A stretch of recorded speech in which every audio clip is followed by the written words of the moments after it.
What's up, gamers? My name's Scyushi and we're back again for some more Trove, and today we're going to be talking about the Snowfest 2019 event. Now, before we get into this video, guys, I want to let you know that there is quite a few things that we won't be covering just because I'm going to put a card in the top right hand corner of the screen right now that'll refer to some of my older Snowfest event videos, and I'd recommend that you search them up on the channel just because I can't be bothered to every single time we deal with one of these show in detail all of the previous year's mounts and stuff like that, because otherwise it just takes too long. And the point is, as we'll get into a little bit further in the video, is because a lot of the quests and stuff you can or not even the quests, a lot of the dungeons, I mean, that have quests like the giant Christmas tree dungeons and stuff, those guys can actually end up dropping mounts and the like. There's also the Snowfest table, which has legacy items, which you can see this still requires dark gears for some reason. I don't think you can obtain those anymore unless we can actually get those from the Flametrons, because they actually they were there. Like, the Flametrons are back. But anyways, this is 2019 stuff right here. So we got a couple allies and then a mag rider. That's pretty much it. And then a box that just gives us a bunch of meta matter and junk. Anyways, hopefully this video is going to be helpful to you guys. Smash like. I'm a little bit out of it just because I'm kind of getting off of a cold right now. That's why my videos have been a little bit more sporadic. But I'm trying to get things back in order now that I can actually record. Anyways, you guys don't care about any of that. So for starters, the immediate first quest is going to be complete a Snowfest adventure. So you're going to hop into the hub, and then these two idiots are going to give you the Snowfest adventure. I'd recommend just going into it that you only complete one of their adventures, because later in the quest line, it's going to ask you to do it again. And if you've completed both these guys' quests by the time you get to that point, then unfortunately you're going to have to wait until the Trove daily reset, because that's the only time you can end up doing these guys' quests, and they in turn will usually end up giving you the, where is it, yeah, the shadowy seal keys. So anyways, from doing that, we get a shadowy seal key for 2019. These keys or coins, I mean, will end up expiring after the event is gone, so spend them while you got them type of thing, right? And then for the next part of the questline, you have to gather Subzero snowflakes. Now, this is where those giant tree dungeons come into place that I mentioned. So there's going to end up being Christmas tree dungeons in every biome in the game. I don't know if they're in GEODE topside. There are present biomes, and those are in every biome, or present dungeons, Jesus, but those are in every biome in the game, including the GEODE surface. I just haven't found a Christmas tree dungeon in GEODE surface, because in all honesty, guys, I haven't, like, I've been sick, so I haven't had the time to grind or generally, like, be on Trove and do stuff, you know, so almost swear, but we're in an event video, so I try to tone it down. But anyways, you basically complete those dungeons, and then you end up getting the Subzero snowflakes, and then bada bing, bada boom, you're going to be done with that. And quite simply put, you're going to get another shadowy seal. So you gotta gather 150 of them, which is pretty brutal. Right here, this is actually a Christmas present dungeon here in the GEODE surface, which that's good, because that means that Game Ago actually, or the new Trove developers actually went the extra mile of adding this to the GEODE surface. But I'd love to see the 3-star Christmas tree dungeons added to GEODE. That I don't know if they did, though, because those Christmas tree dungeons are pretty detailed, and they're actually pretty cool. They're some of the coolest looking dungeons of the game, honestly speaking. And for them to make one from scratch for GEODE surface, I just don't see happening, just because that's a lot of time for them to just end up making something for an event that's not going to end up lasting. That's my mentality behind why they probably didn't do it. Maybe there's a Christmas tree dungeon out here and I just haven't seen it. And then you have to craft, is that one? No. Okay. So then you gotta head on back to the hub, and you gotta craft yourself some saged snowballs. You gotta craft 5 of them, because you get 3 each. I know that probably won't make sense to much people, but basically, like, I mean 5 right here, and then that'll end up giving you the appropriate amount. You need 15 of them. I've already got some of them crafted, but after you craft 15 of them, it just wants you to have 15 in total. Then you're going to end up getting another shadowy seal. No surprise there. And then you have to cleanse the horned rumpus, which I still don't understand why it's calling things rumpus. It just makes me think of a rump, which is like a butt. But I don't know. It makes me think of Magmar because he's got the butt head, literally. This part of the quest I actually like. I find that this event is over and done with very quickly, but it's at least something kind of interesting. And as much as I normally stay away from the lore, if you can even say that Trove has that, I do think that the write-up that they have for this questline is interesting enough to read. Like, it's actually kind of cool. So anyways, these are supposed to be like Yetis that have escaped from the ice biome of the game, and they're kind of just out and about, just kind of screwing around in the hub area. Not that one. Where's the Rumpus? Maybe they're not Rumpus because I've already completed that part of the quest. Weird. So normally they're gonna be like these black versions of these guys. Oh, there he is right there, actually. Okay, so they just seem to have both of them. And what you're gonna do is you're gonna throw the snowball at them. It turns them to a normal Yeti, and that's it. Now, if you get them stuck like this, you can just kill them. Sometimes I found just throwing the snowball already made them disappear. Maybe it's because it just did enough damage and killed them, but you'll have to do that to 5 of them. And I just think that it's cool that we kind of have this, because that's something that we haven't seen in Trove, where we throw an item to literally transform an enemy. Like, it's cool. It's a little bit more interactive than just run around and kill them in the ice biome, you know what I mean? And then you get our shadowy seal from that, and then you have to defeat Flametrons. Now these guys, good god, you guys probably don't know.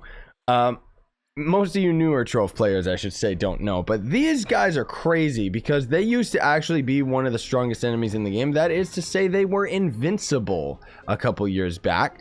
You would find them in all sorts of biomes, and they would just kind of be chilling around, and they have this flame barrier around them, and this flame barrier makes them invincible. Now, the thing is, while this is actually a unique mob, and it's really, really cool, they've since reskinned this to work with the Luminopolis robot enemies.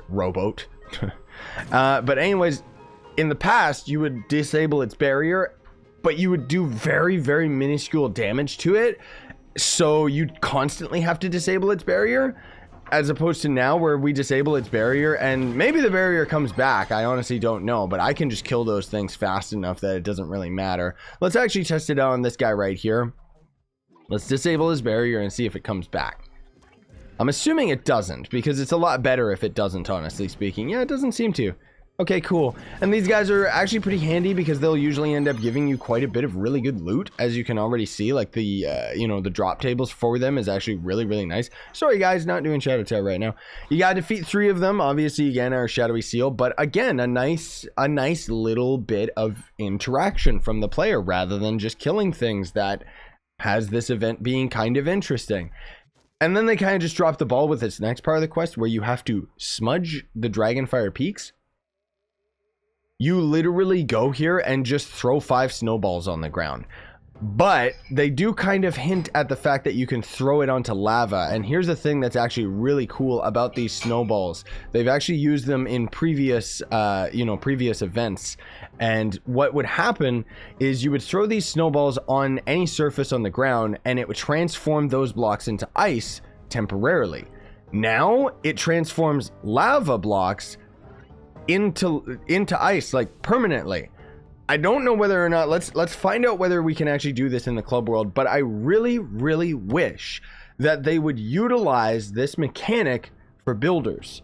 There should be snowballs that we could use to literally change like the blocks on the ground in a biome, so that we could change, like, what is this?